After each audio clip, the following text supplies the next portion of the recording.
Kalau tahun lalu upgrade ke iPhone 15 itu worth it karena iPhone 15 akhirnya pakai USB Type-C dan punya Dynamic Island, untuk tahun ini kira-kira worth it nggak ya upgrade ke iPhone 16? Kan desain kamera belakangnya udah beda ya, nggak kayak iPhone 13, 14, dan 15 lagi. Harganya juga nggak naik, tetap $799 untuk varian terendah yang kalau masuk Indonesia mungkin di kisaran 16 jutaan untuk harga di distributor resminya. Tapi kan pastinya harga iPhone 15 juga turun ya. Sekarang aja di distributor resmi, harganya udah turun jadi 14 jutaan. Dari yang tadinya 16,5 juta, turunnya 2,5 juta sendiri. Dan mungkin bakal turun lagi. Nah, di sini saya akan menjabarkan secara detail perbandingan dari kedua iPhone ini. Apakah iPhone 16 layak beli dengan harga segitu? Atau mending pilih iPhone 15 aja yang sudah punya Dynamic Island dan USB Type-C dengan harga yang 2,5 juta lebih murah, bahkan kemungkinan bisa lebih murah lagi. Sebelum saya bahas, bantu support channel ini juga ya dengan klik subscribe biar nggak ketinggalan video-video terbaru tentang produk Apple lainnya. Dan kalian juga bisa like video ini. Pertama kita bahas dari desainnya dulu. Kalau kalian pengen iPhone terbaru untuk ajang pamer, iPhone 16 adalah pilihannya karena desain kamera belakangnya sudah nggak sama lagi dengan iPhone 13 sampai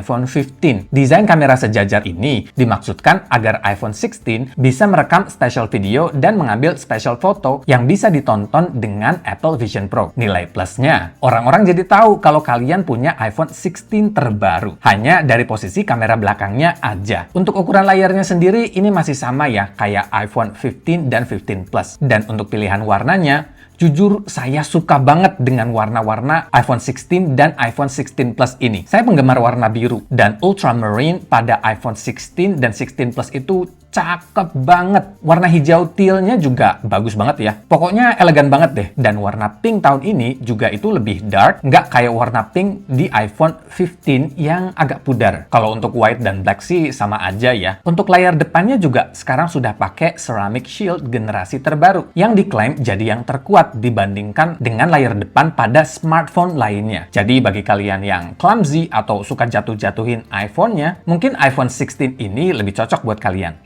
Masih ngomongin soal layar. Untuk kecerahannya masih sama ya, kayak iPhone 15 dan 15 Plus. Tapi layar iPhone 16 itu bisa meredup sampai 1 nits. Ini penting banget kalau kalian lagi di tempat gelap seperti bioskop dan harus bales chat tanpa bikin satu gedung terang benderang karena kalian main handphone di dalam gedung tersebut. Kalau iPhone 15 masih pakai mute switch, di iPhone 16 sudah menggantinya dengan action button kayak iPhone 15 Pro dan Pro Max yang fungsinya bisa di-customize sesuai dengan yang kita butuhkan. iPhone 16 juga ketambahan tombol kamera kontrol di sisi sebelah kanannya. Fungsinya bukan sekedar untuk membuka kamera dan mengcapture foto atau merekam video ya, tapi banyak yang bisa dilakukan dengan capacitive sensor ini. Nggak perlu khawatir tergores dan sensornya rusak karena sudah dilapisi dengan kristal safir. Signal sensor akan merespon sentuhan dengan haptic feedback. Apakah tekanannya halus, keras, atau menggeser ke kiri dan kanan. Mungkin nggak semua orang butuh kamera kontrol pada iPhone ya, tapi bagi kalian para content creator yang nggak mau beli iPhone seri Pro karena harganya kemahalan, adanya kamera kontrol pada iPhone 16 dan 16 Plus adalah upgrade yang sangat diapresiasi karena kita bisa mengatur foto atau video agar bisa mendapatkan hasil sesuai yang kita inginkan dengan satu tombol. Dan tumben banget ya, Apple lagi baik ngasih fitur ini ke iPhone 16 yang reguler. Biasanya kan yang dikasih cuma yang Pro aja. Nanti yang reguler dikasihnya tahun depan, kayak Dynamic Island dan Action Button. Lalu bagaimana dengan kameranya? Apakah ada yang beda dari iPhone 15? Kalau dari pemakaian lensa sih sama aja ya kayak tahun lalu. Yang utama resolusinya 48 megapiksel, yang ultrawide juga 12 megapiksel. Hanya saja Apple menamai kamera utamanya itu untuk yang seri sekarang dengan sebutan Fusion. Karena sekarang kalian bisa ambil gambar dengan optical 2x telephoto setara 12 megapiksel. Selain itu juga kalian bisa mengambil gambar special photo atau merekam special video dari iPhone 16 ini kalau kalian punya Apple Vision Pro. Fitur utama yang sayang banget nggak ada di iPhone 15 adalah AI atau Apple Intelligence. Kalau kalian suka dengan gambar-gambar yang dibuat AI untuk bikin stiker atau bikin gambar untuk presentasi, Apple Intelligence ini sangat menarik karena kita bisa menciptakan gambar hanya dengan menuliskan clue-nya saja. nanti AI akan memproses dan memberikan pilihan hasil gambarnya. Selain itu juga, kita bisa foto suatu tempat atau apapun dengan kamera kontrol, lalu kita dapat informasi yang kita butuhkan. Hanya saja, saya kurang paham deh, fitur AI ini bisa dioperasikan dengan bahasa Inggris aja, atau juga bisa dioperasikan dengan bahasa Indonesia. Ini juga bisa jadi pertimbangan penting ya. Perlu nggak sih Apple Intelligence di iPhone kita? Kalau ujung-ujungnya nggak kepake karena kendala bahasa, mending iPhone 15 aja. Apple Intelligence ini bisa support di iPhone 16 dan 16 Plus karena RAM kedua iPhone terbaru ini sudah 8 GB. Sedangkan iPhone 15 dan 15 Plus itu masih pakai 6 GB ya. RAM 8 GB ini penting banget untuk bisa mensupport kekuatan chipset terbarunya, yaitu A18 yang sangat powerful. Walaupun tidak ada embel-embel Pro, tapi chipset A18 ini ganas banget karena sudah menggunakan 3 nanometer technology generasi kedua dengan CPU yang lebih powerful dan power efficient dibandingkan A16 dan GPU yang 40% lebih powerful dibanding A16 pada iPhone 15 dan iPhone 14 seri Pro. Chipset ini juga punya hardware accelerated ray tracing. Jadi, kalian bisa main game AAA pada iPhone 16 dan 16 Plus. Baterainya juga diklaim lebih lama dibandingkan iPhone sebelumnya. Entah ini karena ukuran baterai yang lebih besar atau karena pengaruh chipset A18-nya yang sangat power efficient. Kalau kalian khawatir iPhone-nya bakal overheat, tenang. Thermal design pada iPhone 16 ini sudah diubah dan diberi lapisan untuk menyebarkan panas agar iPhone 16 kalian tidak overheat atau boros baterai saat main game AAA atau mungkin ngedit foto atau video pakai iPhone kalian. Sisanya sih sama aja ya. Keduanya sudah pakai Dynamic Island, iPhone 16 juga masih pakai 60Hz refresh rate, belum Pro Motion Display. Dan juga nggak ada Always On Display. Mungkin karena Always On Display dan Pro Motion Display itu teritorialnya iPhone seri Pro ya. Jadi iPhone 16 juga masih pakai display yang sama dengan iPhone 15. Kamera depannya juga masih pakai 12 megapiksel. Dan koneksi USB-C-nya juga sama ya, masih pakai USB-C generasi kedua. Yang untuk transfer file itu bisa dibilang lemot di tahun 2024. Tapi kan kebanyakan dari kita beli iPhone bukan untuk transfer file ya. Ada yang untuk gaya-gayaan aja, ada yang karena sudah nyaman pakai iOS. Jadi mungkin kebanyakan dari kita USB-C pada iPhone 15 atau 16 itu ya untuk ngecas iPhone-nya aja. Jadi setelah saya jabarkan secara detail, kira-kira pilihan kalian jatuh ke iPhone 15 yang harganya sudah turun di kisaran 14 jutaan dan mungkin bakal turun lagi, atau pilih iPhone 16 yang punya desain kamera belakang yang baru, pilihan warna yang baru, punya fitur Apple Intelligence, action button, kamera kontrol, chipset A18 yang bisa buat main game AAA, RAM sudah 8 GB, yang mungkin harganya pas masuk Indonesia di kisaran 16,5 jutaan. Saran saya kalau kalian nggak butuh-butuh banget fitur AI, kamera kontrol, dan bukan penggemar game, iPhone 15 juga sudah lebih dari cukup loh dengan Dynamic Island dan USB-C-nya, karena chipset A16 Bionic pada iPhone 15 juga sudah powerful banget untuk ngedit video TikTok atau Instagram, atau buat main game sekelas Genshin Impact. Tapi kalau kalian punya uang dan mau upgrade mungkin dari iPhone 11, 12, 13, iPhone 16 ini worth it banget karena kalian bakal dapat fitur yang melimpah kalau kalian upgrade dari iPhone-iPhone yang saya sebutkan tadi. Atau beli iPhone 16-nya pertengahan tahun aja. Nunggu hype-nya turun dulu biar harganya juga nggak semahal pas awal perilisannya di Indonesia. Semoga video ini membantu kalian.